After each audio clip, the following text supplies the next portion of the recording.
अजून तो आहे जाग्यावर। त्याच्यामध्ये कोणी, मी म्हणतो मी नाही, तुम्हीच ते शोधा, कोणत्या एका राजकीय नेत्याने शिरूर कासार येथे येऊन हरणाच्या मांसाबाबत स्टेटमेंट केले। एक दुसरं, खोक्याच्या नावाखाली जो मोर्चा काढला गेला, तो मोर्चा कोणाच्या कार्यकर्त्यांच्या जास्त जोर होता।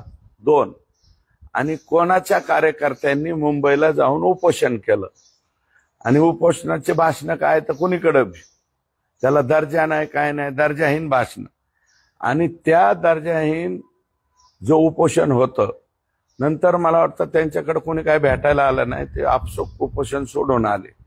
आणि कोण, बीड जिल्ह्यातला एक अँकर आहे की तो प्रत्येक ठिकाणी एकटाच दिसतो, आणि बीड जिल्ह्याच्या शेजारी असलेले एक मोठे टीव्हीचे हे आहेत, त्यांनी सतत त्या घटना दाखवल्या।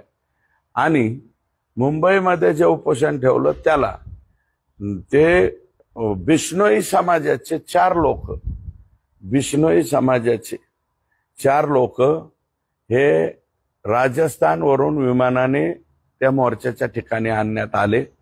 मोर्चाच्या तिथं त्यांनी मला वाटतं स्टेटमेंट सुद्धा केलेलं आहे, आणि तिथून ते माघारी गेले। बिश्नोई समाजाचे लोक आणायचे म्हणजे काय की हरिण या प्राण्याला त्यांच्याकडं देवाचा दर्जा आहे, आणि ते दाखवलं कोणाचं तिकडं, त्याच्याशी संबंध मग किसका जोडणे का, तो मग इसका, अरे माझं तर काही संबंधच नाही।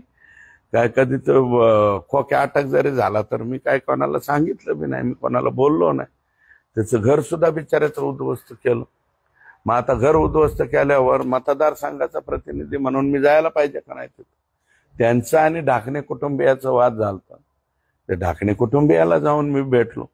बाकीच्या लोकांनी कोरडी सहानुभूती दाखवली, मी मात्र स्वतः जाऊन आलो। अरे तुम्ही वड्याचं तेल वांग्यावर मानतात, ते काही बी करायला तुम्ही चाल, हे डोकं कोणाचं? बिश्नोई समाजाचे लोक आणणारे लोक कोण, याच्या बाबतीमध्ये चौकशी।